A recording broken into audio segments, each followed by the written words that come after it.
ইসলাম পরিষ্কারভাবে বলেছেন যে তারা ইসলামী শরিয়া অনুযায়ী দেশ পরিচালনা করবে না। তারা প্রচলিত নিয়ম আইন অনুযায়ী বিগত দিনের যে আওয়ামী লীগ সরকারের মেয়াদ ছিল 29 সাল পর্যন্ত।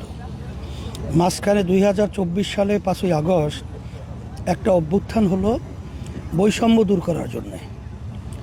তাই পরবর্তীতে আমরা দেখলাম যে 53-54 বছর যেভাবে দেশটা চলছিল, এভাবে দেশ চললে মানুষ শান্তি পাবে না, মানুষের যা আশা আকাঙ্ক্ষা সেটা বাস্তবায়ন হবে না।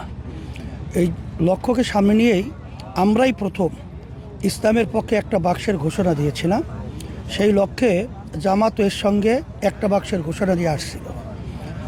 এক পর্যায়ে যখন নাকি আমরা সারা দেশের ভিতরে বিভাগীয় সমাবেশগুলো করলাম, এতে করে মানুষ বাংলাদেশের তারা আমাদের পক্ষে আন্তরিকভাবে তারা সাড়া জুগিয়েছিল এবং আন্তরিকভাবে আমাদের এই আহ্বানে সাড়া দিয়েছিল।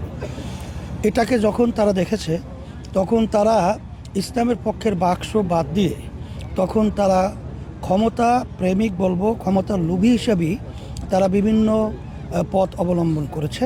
সেই পথকে লক্ষ্য সামনে রেখেই আমরা বাধ্য হয়েছি যে ইসলামের পক্ষের বাক্সকে আমরা ক্ষমতায় নেওয়ার জন্যই আমরা আসলে বাস্তবে আলাদা হয়েছি। এখানে আপনারা জানেন যে জামাত ইসলাম পরিষ্কারভাবে বলেছেন যে তারা ইসলামী শরিয়া অনুযায়ী দেশ পরিচালনা করবে না। তারা প্রচলিত নিয়ম আইন অনুযায়ী দেশ পরিচালনা করবে। তাই সেখানে আমরা তো এই 53-54 বছর দেখেছি এই নিয়মে দেশ পরিচালিত হয়েছে, কিন্তু এর মাধ্যমে মানুষ শান্তি পায় নাই।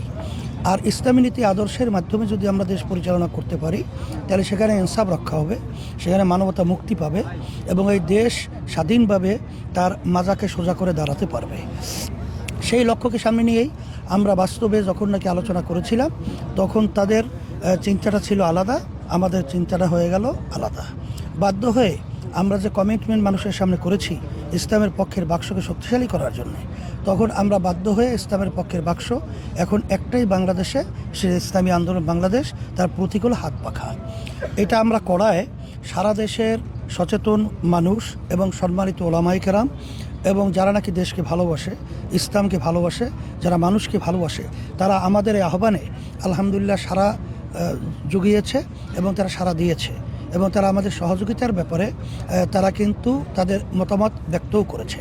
তাই সেই হিসাবেই আমরা আপনাদেরকেও বলবো যে আপনারা যারা সাংবাদিক রয়েছেন, আপনারাও আসেন, আমরা ভালোর পক্ষে, ইসলামের পক্ষে, দেশের কল্যাণের পক্ষে আমরা সব একাকার হয়ে আমরা যেন কাজ করতে পারি। আল্লাহ আমাদের সকলকে তৌফিক দান করুন। আমরা তো আসলে বারবার বলেছি এবং বর্তমান সরকারও বলেছে যে লেভেল প্লেয়িং ফিল্ড তারা তৈরি করবে এবং যে নির্বাচন তারা উপহার দেবে সেটা কখনোই জাতি দেখে নাই বা স্মরণ থাকবে।